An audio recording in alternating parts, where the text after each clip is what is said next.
Hey everybody, welcome to the Adaptations Podcast, where I bring on guests. And I know, all right, so guys, if you've been listening to this pod for a while, to my 5 listeners out there, then you know that the introduction has been changed over and over again.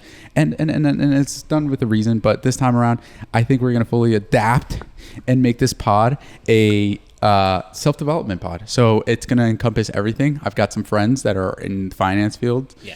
So I'm going to have them come on too, so that we could talk about personal finances, ways to get better, that sort of jazz. Some entrepreneurs too that I can bring on that are non-fitness related. Yeah. And then obviously it started off as a fitness podcast because I had a lot of friends who are in the fitness realm. But I think overall, the theme of like these long form content videos should be about personal development.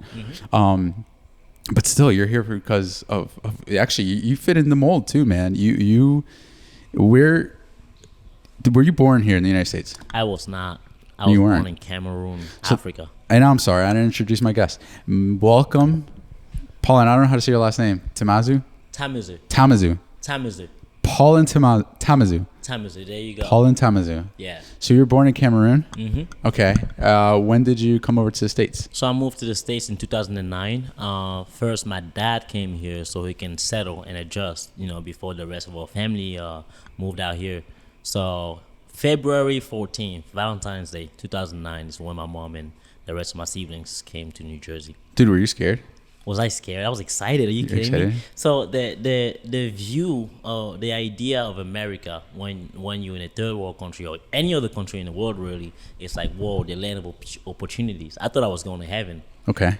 So that was my mindset. So we were super excited to finally move here, having no idea what it was. So how old were you when you were moving here? I was 12. You were 12 years old. Yeah. And where did you move to? Like in Jersey? Oh, Plainfield, New Jersey. We moved to the hood, you feel me? Yeah. It's the hood outside of the hood. Yeah. I think when most people think the hood in Jersey, they think of like Camden or they think of Newark. But then they forget like in central Jersey, there's a little area called Plainfield, which was a little rough around the edges. I think it might still be, but I think they're developing. Nah, it's getting better. Back then, I remember, 3rd Street. The idea of 3rd Street in Plainfield. No, I didn't know. Eric is now, but Eric knows. He's shaking his head. What is 3rd Street? Explain it to me. Yeah, 3rd Street was more of like the dangerous, the dangerous street. Somebody got shot on 3rd Street. That's the things you would hear. And I was young. To me, I'm like, this is a new world, and I would just hear these things or just see it, and it kind of created that mindset in my head. Whoa, 3rd Street. Everybody, me at home at least, would be like 3rd Street. How did that compare to Cameroon? Well, I didn't really witness stuff like that. The crime.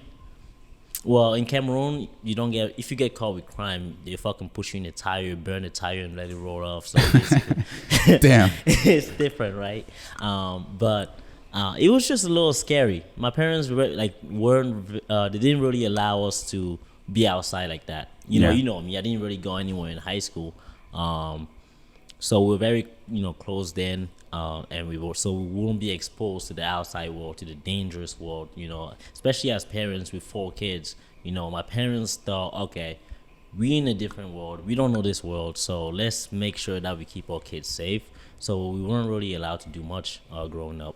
That's awesome that you're like able to appreciate their level of safety or concern. Yeah. Because on the other side of the spectrum, you could have developed some level of resentment that you weren't allowed to go experience like a regular child. For sure. Absolutely. I mean, but what's regular? The way you grow up is what it is, right? Yeah. Say, for example, someone grows up in the hood or in a bad place. That's what they know. The way they grow up is based off the values they pick up as young individuals. So growing up to me, that was like, okay, well, the world is dangerous. I don't know if you remember the story of my street. Yeah. Dude, so the way that I encountered your street, like I think we were coming home from wrestling practice and I was driving my minivan and you're like, you gave me the address and we're going, I know you were telling me how to get there. Yeah. And we got there and as I'm pulling up to the street, it's like this cul-de-sac. Right, so there's there's like just an end. So if you had to bolt, you have to like do a U-turn somehow. Yeah. And that cul-de-sac It's just a bunch of dudes, like people out there chilling outside. I don't know what they were doing, but it was. I was like, yo, I have no way to escape. I had no basically I had no relation with those people. Yeah. I grew up on that street for Yeah. my parents been there since 2013, 14 now. Yeah. No, wait. 2010. Parents been living there, and growing up, me and my brothers had no relation with that outside world. And those neighbors, it was just get out, go to school, come back home. If you play sports, you go play sports. We didn't hang out with friends. How many times in high school did we hang out outside of like wrestling practice or being at the gym? It didn't happen much. So even though I lived in like what you would consider one of the worst streets in Piscataway, Yeah. I had no relation to that outside world. I was sheltered basically. I would still consider that part. It's interesting because you were like right on the border of like Piscataway and Plainfield. Yeah. So like yeah. really, it was more like Plainfield, but in Piscataway. Yeah. That was like a wild street. And to think like you could have easily have just walked out of the store, like the steps, and kicked it with like the older dude out there. That's God knows what they were doing. And you could have like fallen into that trap. Absolutely. You could have been influenced and done the same stuff that they would have done. I think for me, I was raised with like my cousins upstairs. Yeah. And my family upstairs, they were like, at the time, not now, but at the time, they were big into drinking. They were big into like, my mom would say that they were just like a little reckless, but it's like, I wanted to hang out with them.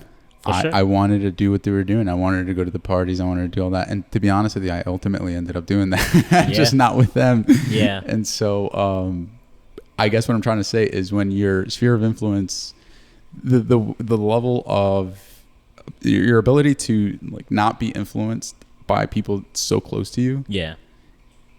It's a major feat on its own. Yeah, for sure. And that stems from the core values that you develop as a kid, right? Because my parents told me, hey, don't do this, don't be like that. That's in my head, that's the mindset I developed. And that's just me growing up as a kid. Yeah. Going to college was a whole different story of its own. But those are the core values that my parents instilled within me. Yeah. At a young age, the whole first generation, college student in your family. Yeah. You want to go to school, you Yeah. want to do this, that, get a degree, get a job, become a doctor, become a lawyer, become an engineer.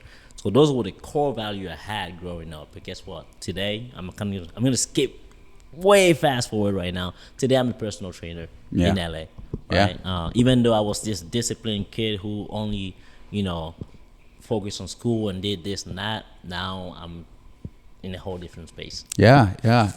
So let's talk about like your journey, like your fitness journey. Like when you started off, let's talk about how you started off in wrestling in Plainfield. Yeah. What was your weight class? Weight class. All right, let's start freshman year in high school. I weighed 78 pounds. 78 pounds? pounds. I thought you were at least close to 100. No. I graduated at 95. Barely hit 100. Yeah. You graduated high school at 95? Yeah. I thought you were breaking like at least 110, 120 by that time. Ocelio was there. No, I think Ocelio was 120 at the time. Yeah. Remember? I remember you were the only person on the wrestling team that had to eat up into their weight class. Otherwise, you didn't qualify. Weight. I never had to like make weight or try, but how did that feel being like a small dude in the hood? I was a pretty confident guy, wasn't I? I was talking my shit all the time. Okay. Where'd you get that tendency to do that? I don't know. I think even in Cameroon, I was always super, super confident in myself. I looked in the mirror, I'm like, yeah, even though I'm this skinny kid that I look at now, but at the time I thought I was a strong dude. You were. I was pretty confident. But from there, high school, sophomore year is when I joined the wrestling team, and that really changed everything. I remember I had to wrestle girls. No, seriously. Was that your first physical interaction with a female? Yes. Fair. Yeah, true. Right. And I had to be. You're grabbing them, tossing them, being tossed by them. No, not getting tossed. But you didn't lose to a girl. You never lost to a girl. I would never. In wrestling? Absolutely not. Not once. Nah. I feel like you might have lost once. No, not at all. Yeah. I don't think I could allow myself. Do you think you'd lose to a girl now? No, I'm just being silly. No. What girl would I lose to right now? I can name one. Her name is Professor Bridget. She's a black belt in Brazilian Jiu-Jitsu, and I met her yesterday. I don't care how many degrees of black belt she has. I don't care how much skill she has. I am sorry, and I'm pretty sure the vast majority of guys feel this way. I don't care how strong a girl is. I'm not gonna lose. Oh, let me tell you, buddy, you are so wrong. She would fuck the both of us up with one hand. I mean, if you're able to admit that she'd fuck you up with one hand, sure, but don't put me in there. Don't worry. Dude, she would make you call her daddy. Yeah. And whatever she wants. Maybe she doesn't identify it, but she would make you call her things. Maybe I'd want to meet her. Maybe. She's tough.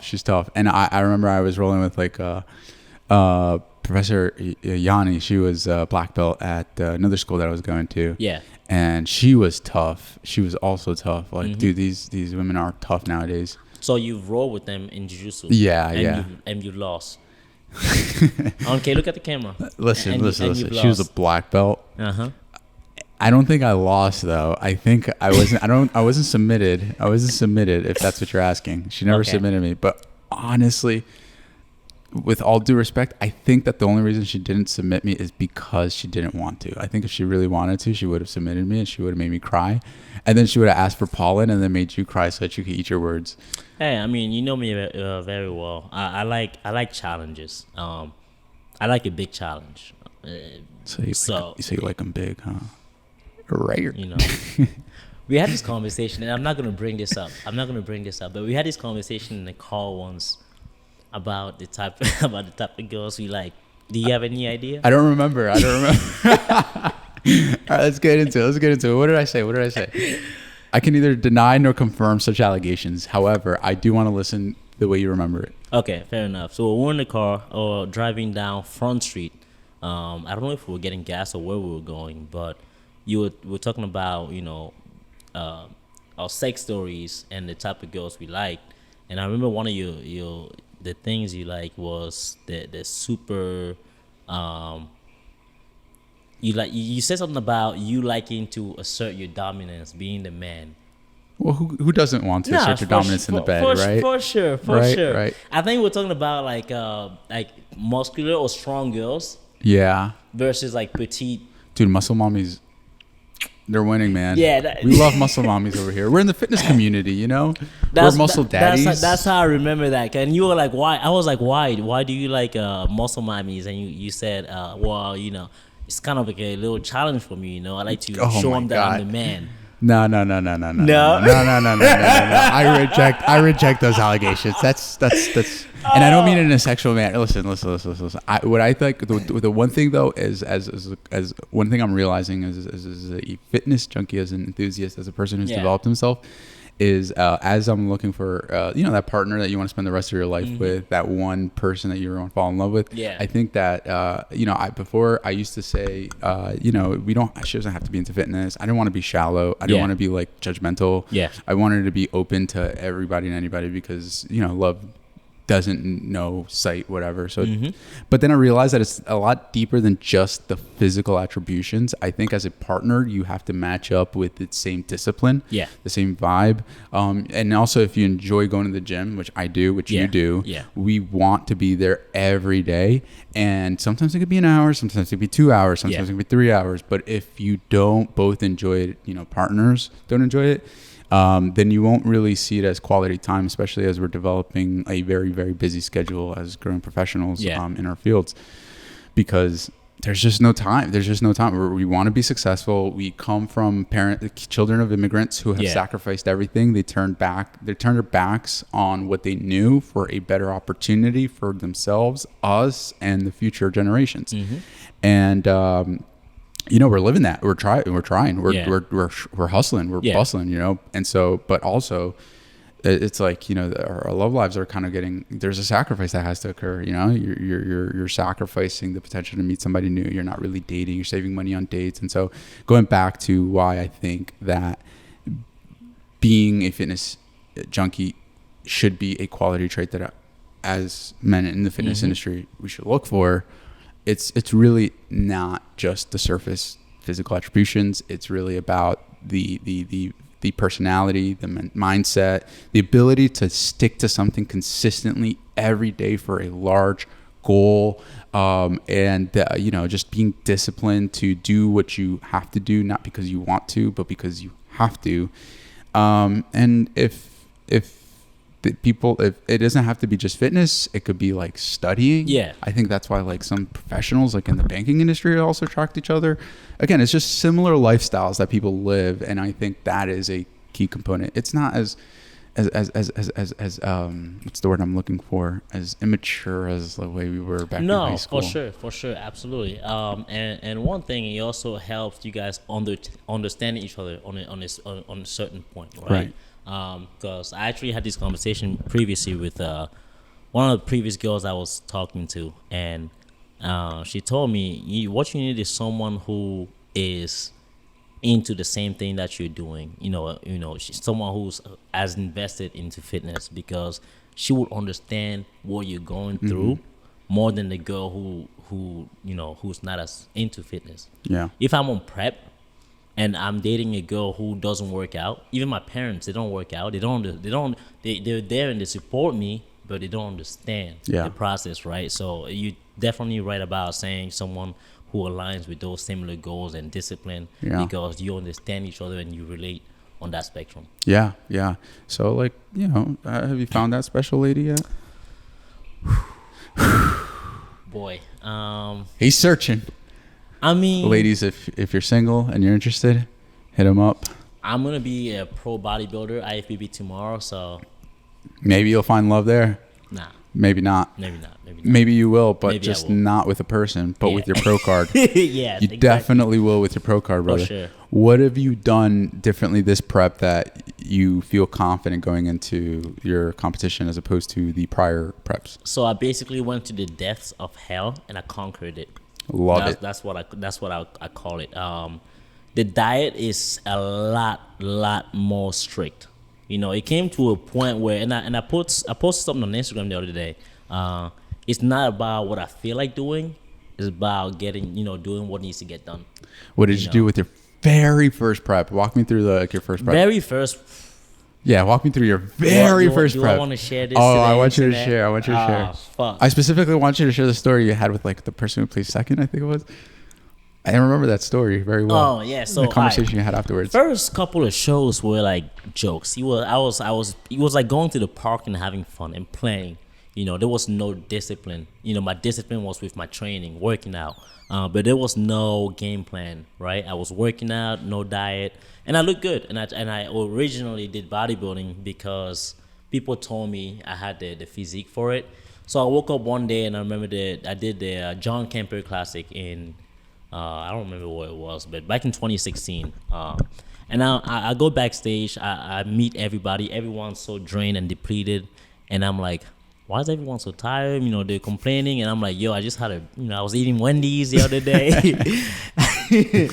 I was I was eating, like 2016, I ate Wendy's every day. Damn, why? I was a broke college student. But that's crazy, because I remember like the very first time I went to Burger King, you were like, I've never had this before. Yeah. I've never had fast. I'm like, oh, you never had Burger King? He's like, no, I've never had fast food. Yeah. I was like, what the okay. Yeah, that goes back to being sheltered. I never ate out until you introduced me to Burger King and Chipotle. Yeah. Remember that? Yeah. Oh man, those are the days. Yeah. But so now you're doing something totally different. You're not eating Wendy's? No. I don't even eat that on regular like that. What do you eat on a daily basis? For this prep or? Yeah, for this prep. For this prep, I wake up, I have 360 grams of egg whites, a little bit of salt in there. That's it. And then second meal is 6 ounces of salmon, and about a little bit of spinach, a little bit of salt as well. And I try not to season it, just not to have too much sodium. And then third meal is 6 ounces of chicken breast, and I get a protein shake with that. That's it. That's very little. You don't eat that outside of prep? No. nothing outside. Okay. And Okay. I even earlier in the prep, when I was starting to like get hungry, I asked my coach, "Is there anything I can eat to kind of help with the hunger?" He said, "Stick to the plan." I didn't ask again after that, and I was like, "Okay, well, there's the plan. I'm just gonna keep following it." And after like 2-3 weeks, it became a habit. I was like, "Okay, well, I know what I gotta eat." So I would start looking forward, even though I would be miserable and it would be like the worst meal. I would start looking forward to just eating. How did you get yourself through that first week where you just wanted to eat and you're fighting those cravings? You go to sleep. You go to sleep. Don't talk to me. I don't want to talk to anybody. I want to lock myself in my room and I want to go through it. I almost isolated myself to. It's like, all right, I gotta get through it no matter what. Yeah. So what am I gonna do? Cry about it? So I just go to sleep. Well, now, like comparatively speaking, we're both in the fitness industry. Yeah. We're both trainers. Yeah.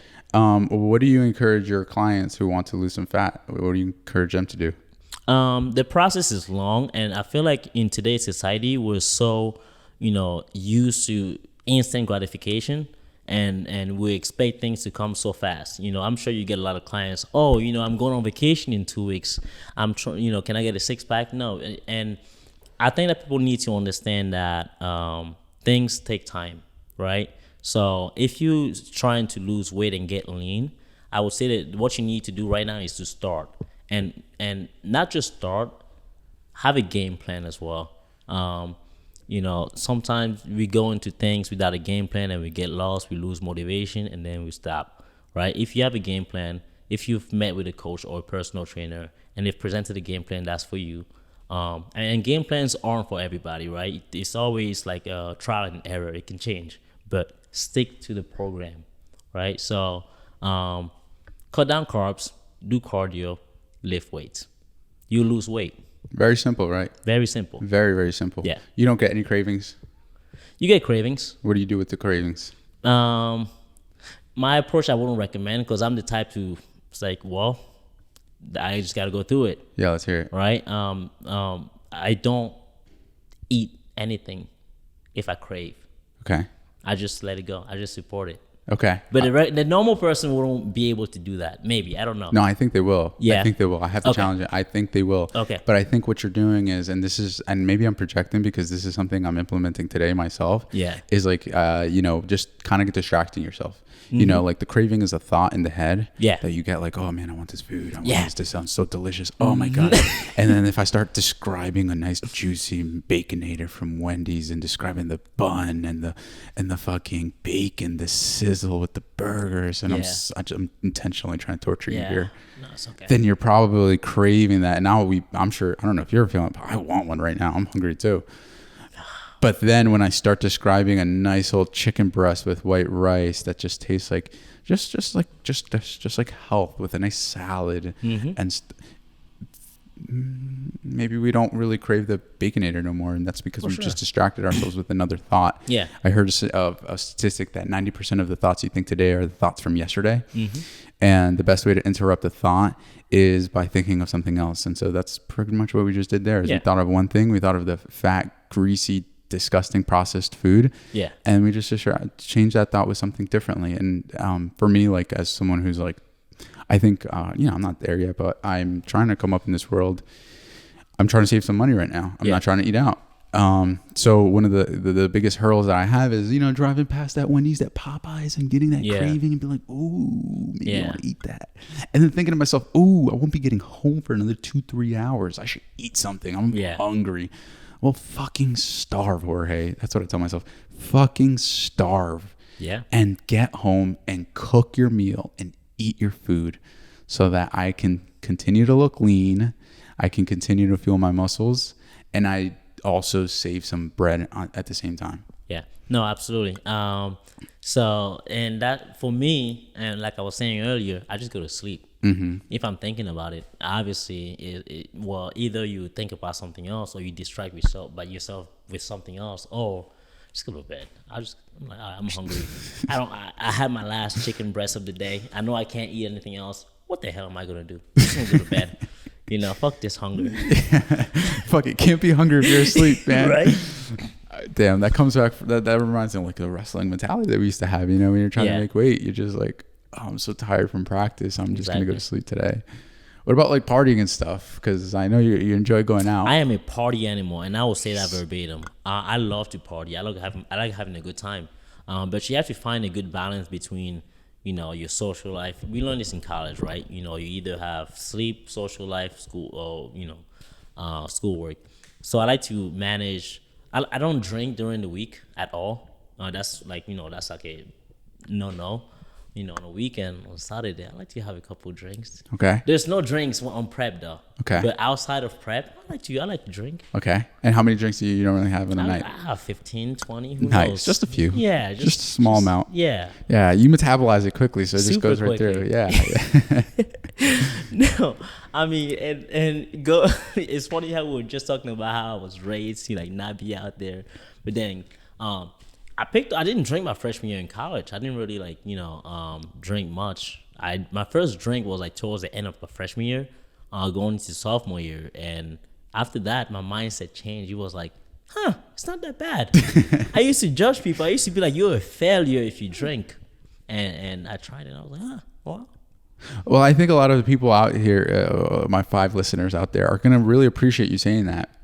Because if you can look the way you look, and you can still enjoy drinking and partying and hanging out without demonizing it, then it gives people a slim of hope that this can happen to them too. They can also change. Absolutely. Moderation and balance. Say you're a busy man. You have a busy schedule, right? You tell your schedule to someone, and they'll be like, "Damn, how can you do that?" But because you're so organized with your time management and certain things, it's easier to just go through everything. So my diet is very balanced right now. It's very organized. Everything is just X, Y, and Z. Right. So all I have to do is follow. And I tell people all the time, you gotta have a game plan with everything. My game plan from Monday to Friday. I gotta get shit done. I gotta get things done. My workouts are already planned. My diet's already planned. Now I can allow myself to have it. Yes, when I say 15 drink, a couple, but to get fucked up. But I wake up the next day and I go to the gym. That's the only thing. The way alcohol is a bad thing, like it affects me negatively. It's hard to work out when you're hungover. It's hard to even make it to the gym when you're hungover. Okay. So, if I'm able to do that, just get up the next day and go to the gym and have an efficient workout, drinking won't be a problem. Right. So do you force yourself when you're hungover, or? Absolutely. It's like you have those days when you don't want to go to the gym, right? Yeah. Even when you're not hungover. Yeah. Right? But then you go, first 10 minutes, you're like, ooh, it feels good. It feels normal. Yeah. So it's just like when you're hungover, it sucks at first, but that only is not gonna make you sweat out the alcohol, and it's gonna make you feel better afterwards. Yeah, I love what you're saying there. It's like you kind of find that balance. Yeah. Like that balance. And sometimes you got to force that balance because the body wants to say, no, let's just stay in bed. Let's recover. And it's like, yeah, you should recover. But like you can also just go to the gym and force a faster recovery process. You will feel good about yourself. Right. Yeah. One thing, I was watching recently in a podcast is I feel like people chase happiness too much. Okay. And that sometimes isn't a good thing. Okay. Oh, you're hungover, you're in bed, you're happy, you don't have shit to do. Maybe you don't have plans for the rest of the day. It's a day off. Let me just relax, lay in bed. I'm happy. Feels good. Feels comfortable. Why don't you chase pride? Now you go to the gym, you get that workout done, and then you tell yourself, whoa, I went through that and I did that. You're proud of yourself. How satisfying is that? As opposed to, I'm happy. Happy is like a synonym for comfortable. That's deep. Why don't you chase pride instead? I love that. Yeah. You got to chase pride. Yes, you're right. You're absolutely right. Because you feel proud of accomplishing that hard thing which you did not want to do. And that is the definition of discipline, is doing that thing which you do not want to do, but because you have to. Absolutely. And then you feel proud of yourself. Like, wow, I feel so accomplished. Like yesterday, I didn't feel like going to the Brazilian Jiu-Jitsu class. It's my first time going to this class. Yeah. And dude, it's in New York. It's on 30th Street. Bro, I live like about, if I were to take public transportation, an hour away. But like I also, it's it's one of the top BJJ classes, schools in the nation. So I want to take it seriously. And I said to myself, okay, if I can make it through here, I can become somebody really good in BJJs competitively too. Absolutely. I want to compete. I want to beat people. Mm-hmm. I didn't feel like going. I was about to, dude, and I was gonna go with my buddy Jeffrey, and he was like, he got hurt playing basketball, and he was like, yeah, I can't go, and I'm like, oh man, I have nobody to be accountable to. Nobody knows I'm going. I could just stay back home and not go. But I decided I'd take a 10-minute nap, 10-minute power nap, put the alarm on, and then I fucking bolted. I was like, gotta go before I think twice about this. Because Absolutely. if I think twice about this, I'm going to convince myself out of here. Oh, if I take I'm going to miss the train. And if I catch this train, I'm going to get there late. And then I'm going to be embarrassed. And that, I did a lot of that in college with classes. And I didn't go to a lot of classes. And we all did. That's part of growing up. We have to go through that.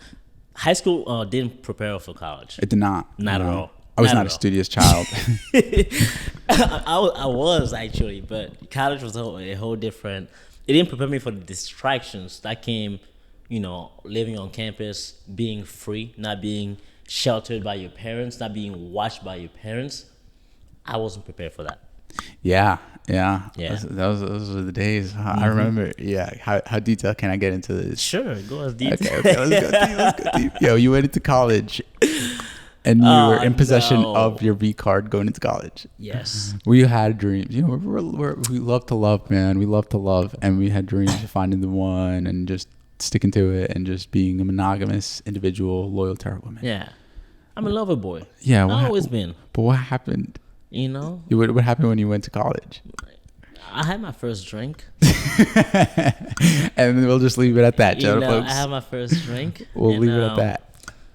Some things ended in the laundry room. Who knows? But I said we're gonna leave it at that. But and so, but yeah, I agree that college definitely did not keep you away from distract. Like I wasn't prepared for that either. And the sphere of influence, man. When I think I'm an individual who can be very, I can be influenced to a degree to do certain things, and I am now being.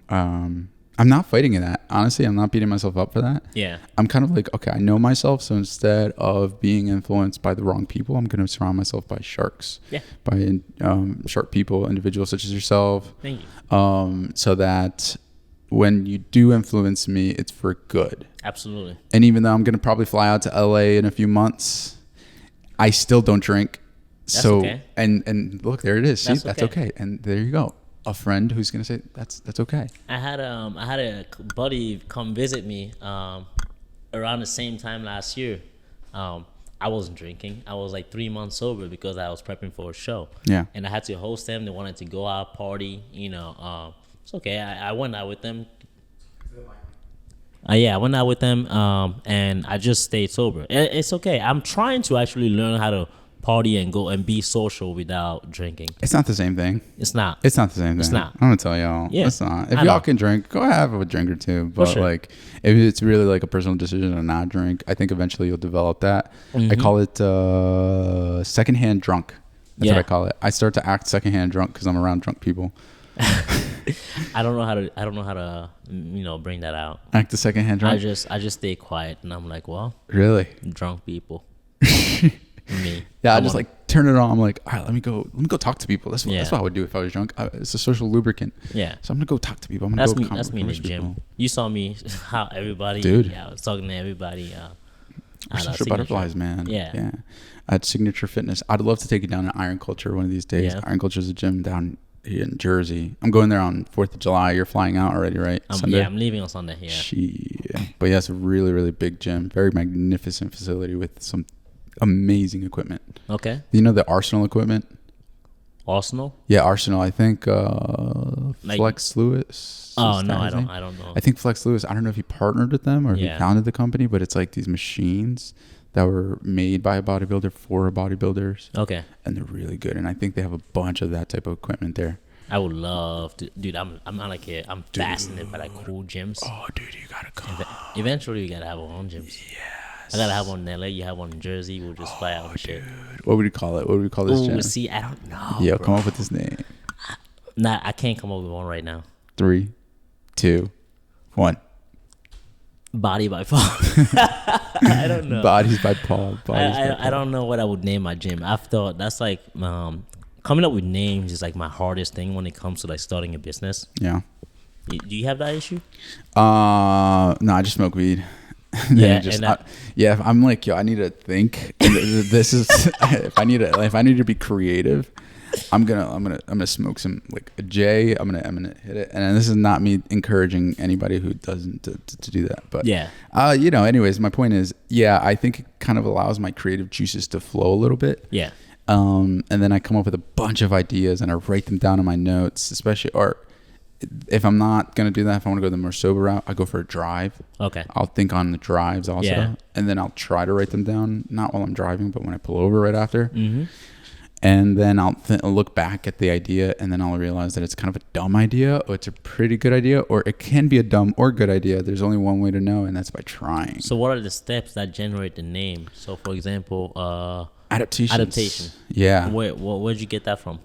Okay. So adaptations, where I got that name from. So from my studying, a lot of studying for like hypertrophy, strength, even sports performance. Like if you're trying to jump higher or sprint faster, you have to push your body. You have to train your body so that it can adapt. Exactly. There you go. But I didn't want to call it adapt because it's like kind of corny, but adaptations. And so then I was also thinking to myself, this doesn't really just apply to the sports performance, bodybuilders, powerlifters. This also applies to my clients who are 9-to-5ers working at home because they've adapted into this sedentary state where their shoulders are rounded, their heads are a little forward, they start having shoulder pain, wrist aches, they have some back pain, and it's because you sit in that one position for 9 to 10 hours, then you go to bed, and then you sleep and you stay in that position for 6 to 8 hours depending on your sleep schedule. So you adapt to this position. Now what if we take that body, we put it through different movement patterns, we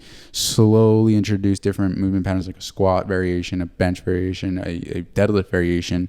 And then, maybe we start with just regular, like, for example, this was like a fucking mind-boggling thing that I thought was like the most brilliant idea that anybody could have. Before you give out your ideas for free out there, you sure? Yeah, no, totally cool. I was thinking of this because I'm a power lifter at a very high-end gym, and these high-end gyms are full of people that just sedentary, worked, grind, made their bread. And I'm thinking about this one dude and how I want him to squat. But this man has never squatted in his life. And then I think of like, the Asian population. Yeah. More specifically, like if you go into Chinatown in New York, you'll see like Chinese individuals sitting, like squatting down, smoking a cigarette because they're working a long day. Yeah. I was like, okay, what if I just introduce a squatting pattern to you? And so he's falling over, teetering left and right. And so I was like, okay, what if I just have you hold on to a rail? Mm-hmm. And so that was like my brilliant idea. I was like, I just have you holding onto a rail and just give me 15 squats. It's like, that's it? That's your workout? Yeah, just hold onto the rail. And from there, I want you to hold onto the rails, try to stay upright. Think about pushing your knees forward so that you're not leaning forward because they usually have tight hip flexors. They usually have tight rounded shoulders. So when you're holding onto this rail, just try to keep your chest up and go all the way down. And then just hold that position for 30 seconds, no matter how awkward it feels. Get comfortable, breathe, exhale, inhale, shove it out. And then you're adapting. There you go. You're adapting. He's adapting to new positions. And you do that 3 times a week. Then after that, we moved over to goblet squats to add some weight. And after that, we threw a barbell on his back. There you go. And dude, he was squatting barbell squats, and he's making his major progressions. Absolutely. And for whoever is watching, his 5 viewers, when you're starting to work out and exercise, whatever lift you're doing, you want to make sure that you understand the correct form, and you're never going to understand it in the beginning. And what you got to do is slowly do that regress movement like he was doing, holding onto the rail, and slowly progress each time. Mm-hmm. And the more you learn, the more you adapt, it's going to feel more comfortable. It will. In the very beginning, you might also feel like some minor aches and pains. Yeah. Your lower back might not be used to going into such deep flexion when you're going into a squat. And then coming out of the squat position, you might go into somewhat of a lower extension. And so, you might have that lower pain. So when that happens, you still got to move, you got to stretch, you got to mobilize, move through that pain, but not lift through that pain. So if like a squat is causing your back to hurt, I wouldn't recommend you continue squatting the same way. I recommend you regress the weight, regress to something that doesn't create pain, something that's tolerable but you can push through, but not tolerable and push through like on a scale of 1 to 10, it's a 10 pain. It's more of like if it's like a 2, if it's there, just move through it. Eventually the body will recover. Yeah. And it won't hurt as much. Absolutely. You got to grow, develop those muscles necessary to perform the movement. Yeah, brother. Yeah, man. But the show tomorrow, how do you feel about the show? I feel very confident. So I've always been confident with every show. I'm just like that, right? I feel very comfortable on stage. Yeah. So when I walk out on stage, I look at the crowd, I have a big smile, and I know I had a flow, right? How to entertain the crowd. But tomorrow, I feel the most confident I have felt since I've ever competed, because I have that. I have a coach now, and he's really changed everything for me. Not only do I have my coach, he introduced me to Kenny Wallach, who's also a posing coach. Okay. So, and I used to thought I was a great poser. Let me tell you, but he changed everything. What did the not Kenny, but your other coach? What's his name? Kenneth. So you got a Kenny and a Kenneth. So what kind of things did he introduce to you that changed things? The majority is the dieting part, really. With the exercises, he had me train less. Yeah. I'm a workout freak. I love working out so much. I'm in the gym like 6 days a week, about 2 hours each workout. Now he's having me to do about an hour, max an hour and a half, 4 days a week. Yeah. So my split is completely different to what I've done for the past 6 years. Isn't that crazy? That's crazy. Because you can actually push yourself more in those like 1 hours because you've recovered already from that 1 hour as opposed to killing yourself for 2 hours. Yeah. Now, looking at yourself back, if you had to coach yourself, would you recommend the 2 hours, 6 days a week split, or would you recommend the 1 hour, 4 days a week? If I had to coach myself back then, I'd probably do the 4 days. Man, I don't know at the time. I would have coached myself this new one, but knowing my mindset at the time, I would have been like, nah, I'm gonna work out. I'm gonna go to the gym anyways. Yeah. But I would definitely say do 4 days a week, because your body, you need more rest. You need just as much rest as you're working out. Because if you don't let your body, to recover, you're only gonna end up tearing the muscle anyways. And what we found out is I had a lot of inflammation on my muscles because of overtraining. Inflammation? How'd you find out you had more inflammation? Well, you can see it, right? As you're trying to contract my quads. And we did a morning check-in every time. So we will look at my certain muscles, and you see my quads weren't able to contract fully. Okay. So they always look inflamed. Now you see my quads, you see lines everywhere. Yeah.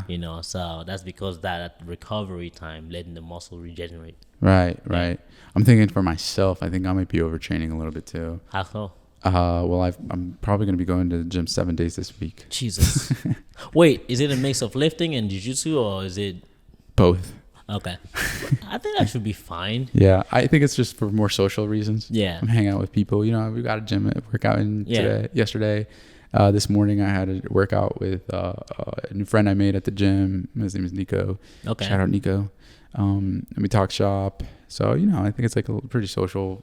Yeah. Also, I think that's also the new thing I've discovered is like working out with somebody is kind of social. It's kind of cool. I love it. It's kind of fun. Bro, back in the day. Yeah, that's how we used to hang out. Yeah. Like we just go to the gym together. And that was the funnest thing ever. Yeah. And we came back on Wednesday, and what was it, Thursday? Yeah. Dude, we had such a good time at the gym. It's such a great time. It was a great workout. Yeah. And then we got naked in front of each other. We started posing each other, flexing each other's muscles. Okay, TMI. That was great. That was my favorite part. Really? But how'd you like how'd you like learning the how kiss? to pose? Did you like the kiss? Okay, that didn't happen. No, it didn't happen. But we would have liked it to happen. How'd you like to learn how to pose? Yeah, so the posing aspect, I always knew that there was it was like an art on its own. Yeah. Like flexing. But dude, it's so exhausting. Yeah. So exhausting.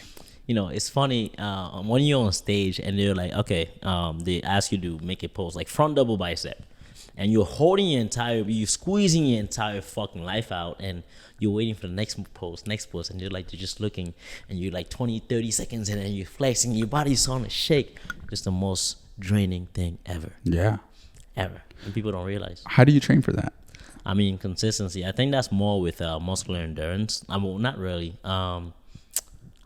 You just have to practice. Okay, so it's the practice. Just more posing. practice, yeah. It's a kind of a workout on its own. Yeah.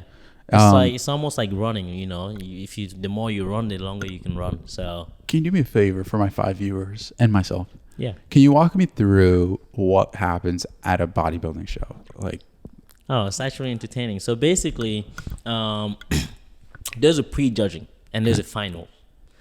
Typically, you find out where you're gonna place in pre-judging. okay. So they have all the competitors go on stage, they line up, and they make you guys do the mandatory poses. So first you do quarter turns. So a quarter turn is you're standing, you're doing a front lat spread, basically, holding there. You have to say quarter turn. You turn to the side, show the side, they say quarter turn. You turn your face back to the judges, show the back, and then quarter turn. The other Raise side. the mic. Oh, the quarter turn, you turn to the other side, and then the first pose is front double bicep.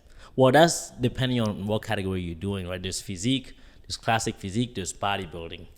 And do you know the difference? Yes, Okay. but describe it for our viewers. All right, so physique, you're wearing board shorts. Mm-hmm. You don't have to be as big and muscular as bodybuilders. Classic physique is kind of like the midway between physique and bodybuilding. You know, they look more at legs.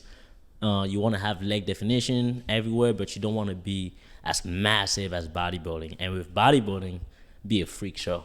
So with like the regular bodybuilding and the classic, how do you like differentiate that? Musculature. You can tell by the size of the guys how shredded they are. Yeah. And also on stage, their poses are different, slightly different.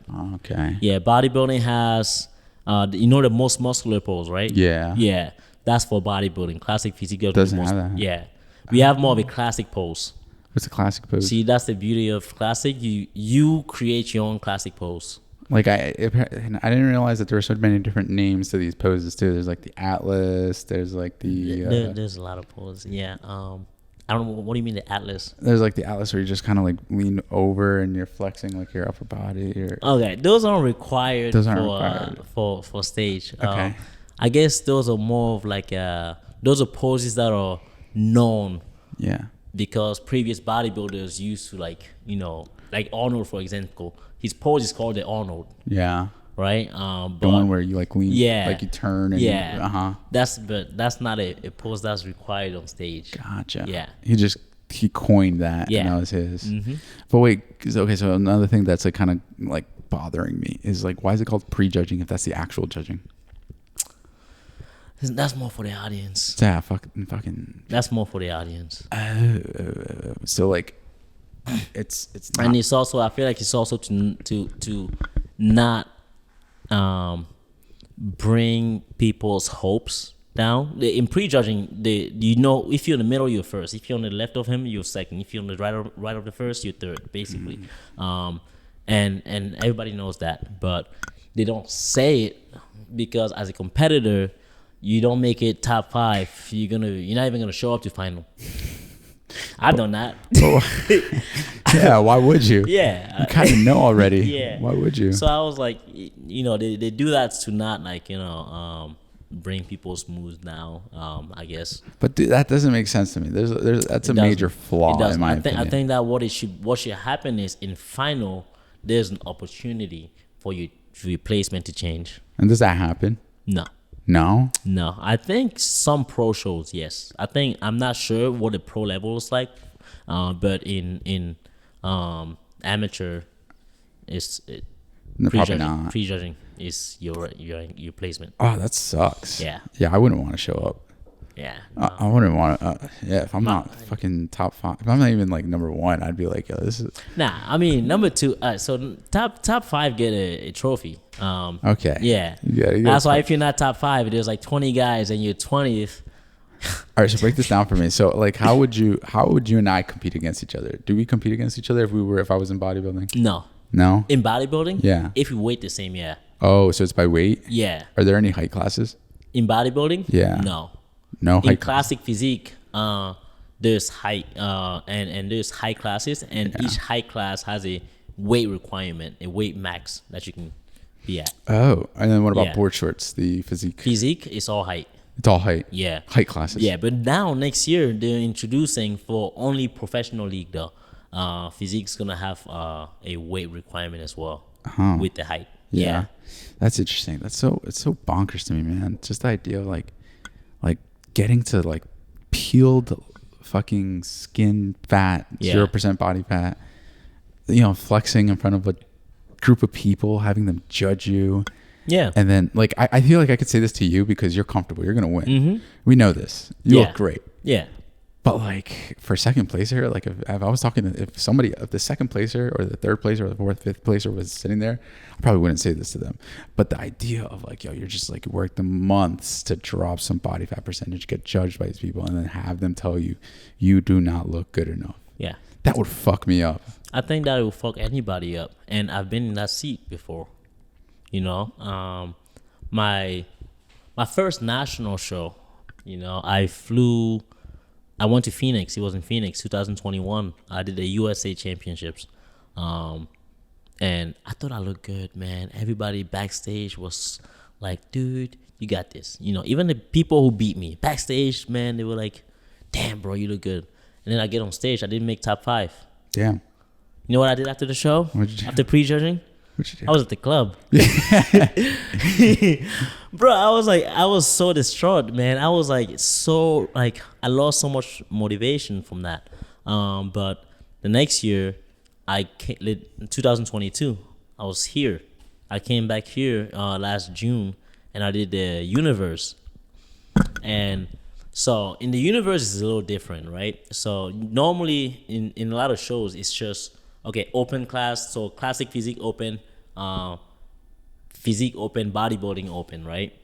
And then each open has their high classes or weight classes. So with the Universe, they have masters over 50, masters over 40, masters over 35.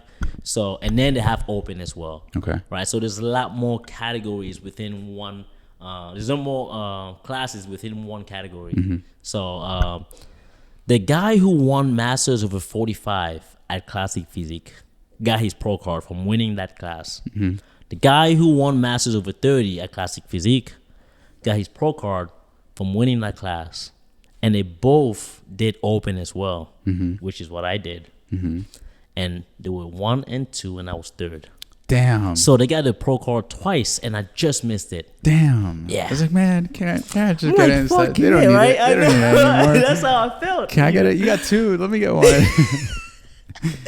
But life ain't fair, man. It doesn't work. Damn, like and that. you lost like a 30-year-old and a 45-year-old. Yeah. Bro, you're a handsome stud. What happened? You're a young steed. I don't know, man. I don't know. I mean, you can, and that's the thing, right? Nothing is set. Nothing is to be predicted until you're on stage. Yeah. I feel confident right now, but until I'm on stage and the judges put me in the middle, I don't know I'm going to win. I feel very confident because I've put so much work and prep, and I'm not going to tell myself that I'm not going to do well, but at the end of the day, when I'm on stage, that's where the battle happens, right? Yeah. So, you never know.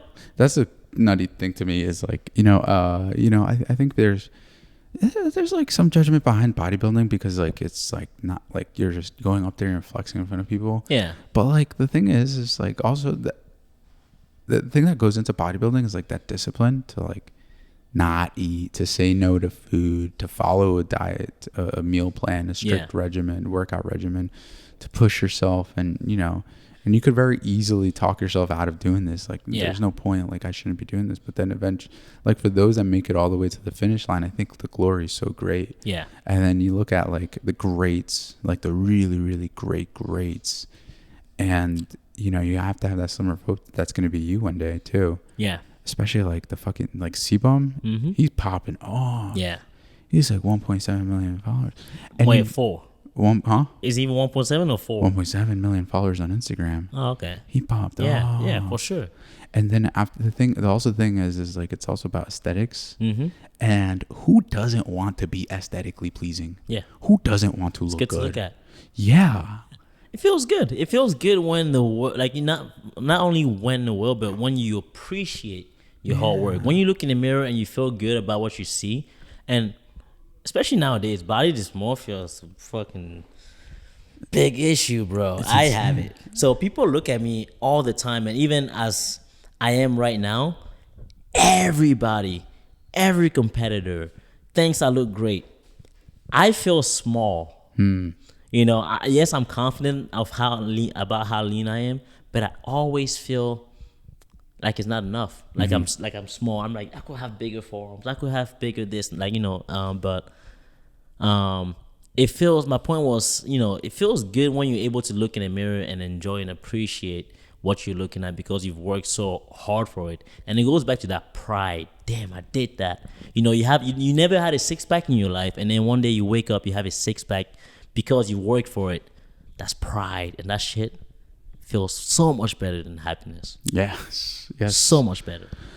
I think that's what it is that makes it so much more popular than powerlifting. Yeah. I look at it because obviously I'm from a powerlifting community where we like to squat, bench, deadlift. Yeah. People will say that powerlifting is like an ego sport because why would you need to squat 600 pounds? Why would you need to squat 700 pounds? But I think it comes back to what you said, like the pride of like, you don't understand, like I've been training for like 4 or 5 years to do this. And the barrier to entry is really low. So this allows me to commit to something. You know, this allows me to stay disciplined to something and chase after a goal. And that it's something that I at the time, like right now, if you ask me, can I squat 600 pounds right now? Yeah. No shot. But I can train for it I can achieve it. For sure. And then I start to take that same mentality with my finances. And you apply it to my finances. Like, okay, can I buy a house right now? No, I can't buy a house right now. But I can save up for it. I can work hard for it. I can follow a plan. Yeah. I can follow a program. I can get a coach. And these are the same disciplines that you get from these other areas of fitness. That's why I think fitness and finances, they go so hand in hand. For sure. And if you're one that doesn't have one in check, it's kind of like chances are if you don't have one in check, you might not have both in check. Yeah. I think. Absolutely. Yeah. You don't know where to derive one from. Yeah. If that makes sense. And then, you know, being men, I'm gonna be honest with you, like being men, like, you know, there's like such thing as like the male gaze, right? Like we look, this is a misconception. I think it's so funny.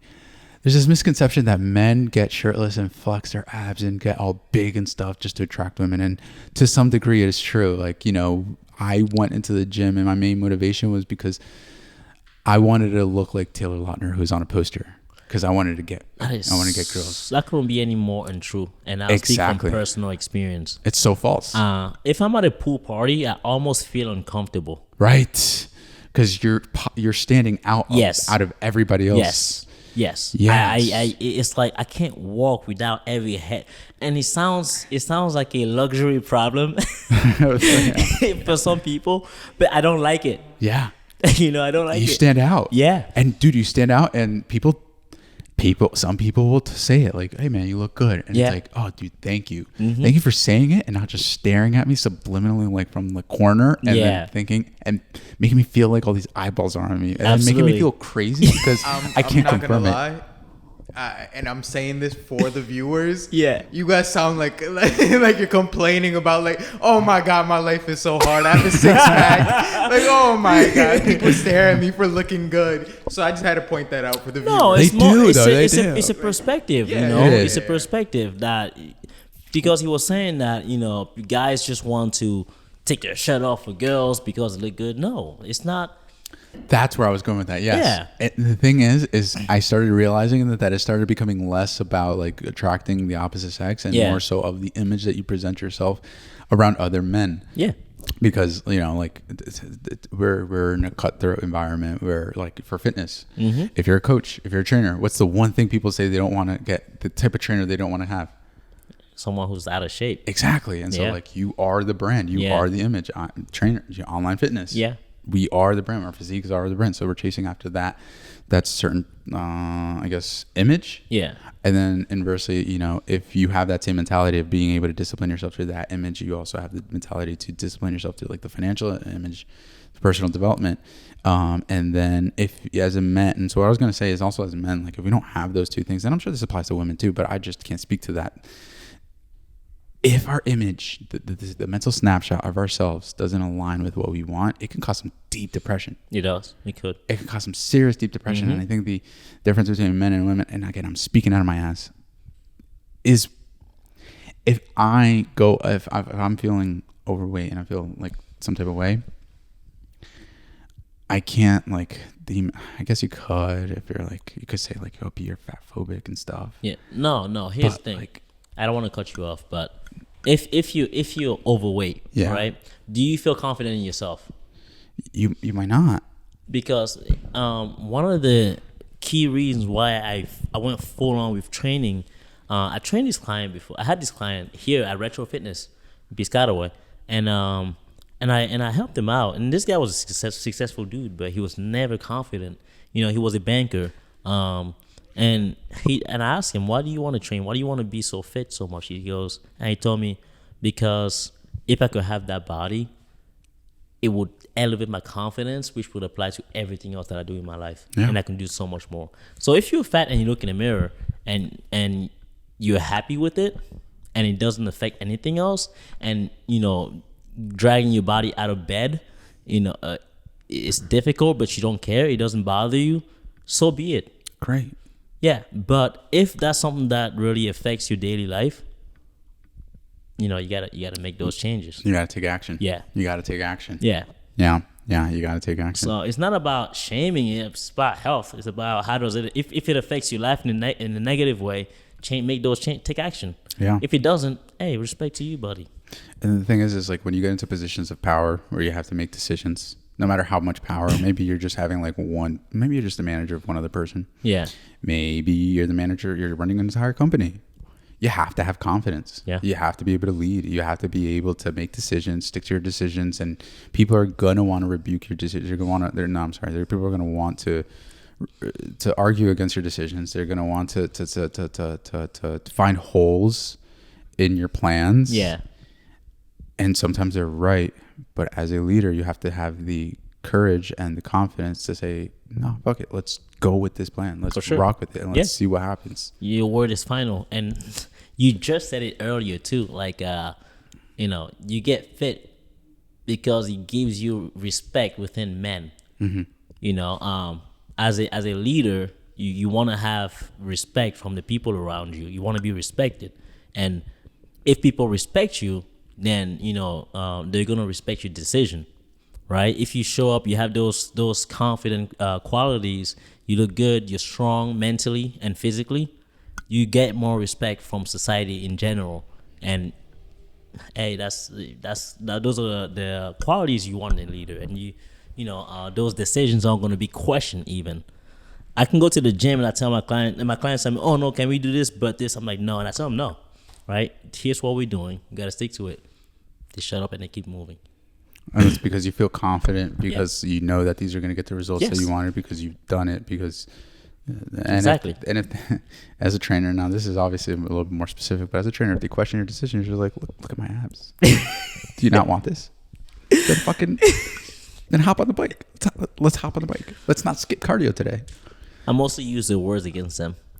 You know, remember what you told me in the beginning? Remember what you told me? I don't like that. I don't think you're using the words against them. I think you're reminding them. Yeah. I think you're just reminding them. Yeah, like, for hey, sure, because they told me. So I'm reminding them, but I'm using the words they told me. You're accountable. Yeah. You're holding them accountable to to what they said they wanted to do in the very beginning. And that's what we do also. Yeah. Exactly. So you got to do is you got to remind them of the reason why you started. Yeah. So that you can keep going.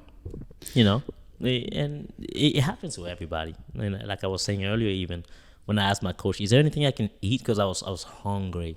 Anything I can eat, you know, to kind of like go make their hunger go away temporarily.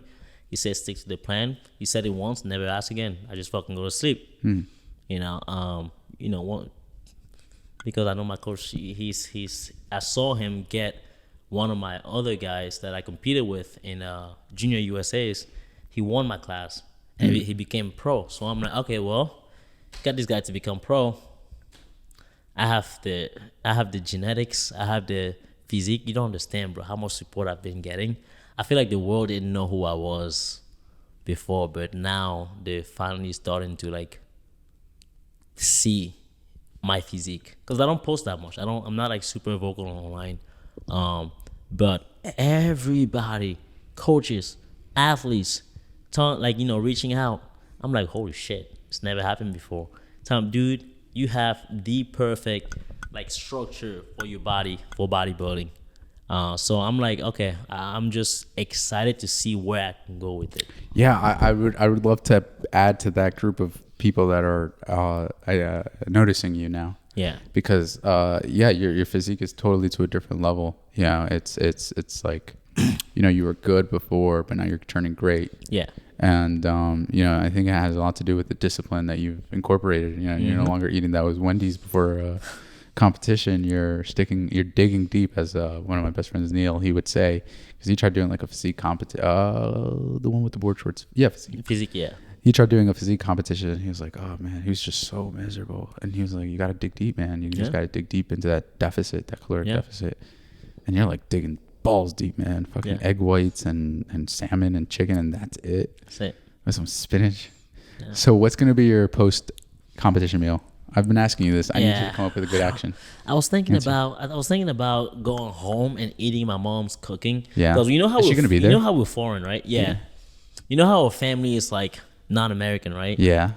Imagine going home to like an African mother as a son, and you're staying there for 2 weeks, and she cooks every day, but you can't touch it once. Yeah. How could you break her heart like that? You terrible man. I feel so bad, but I am so glad she's understanding. So I wanted to just go home and have her cook me a meal. Yeah. But I think, I want since all my friends are gonna be there, some of my friends are gonna be there as well. So, and my coach is gonna be there. Might as well go somewhere to eat. You know where we should go? Where? We should go get Korean barbecue grill. I'm down. Yes! I'm down. Yes! We're going to go get Korean barbecue grill. I know a spot. I'm not going to say it on this. Yeah, I'm down. Yeah. Korean barbecue. Yeah, we'll go to Korean barbecue. Okay. There's like this spot in Gutenberg, I think it's called. Okay. All you could eat, $30. Bet? Yeah, man. Yeah, man. Bet. So we'll go there right after. Oh. So, brother, any last closing thoughts? Hey, I just hope you guys, if you're embarking yourself in a fitness journey, the key really is the discipline and consistency. Motivation is temporary. You can only be motivated, you come and go away. But if you're disciplined, whether or not you're motivated, you'll get it done. You heard it here, folks. Thank you for tuning in. We'll catch you next time.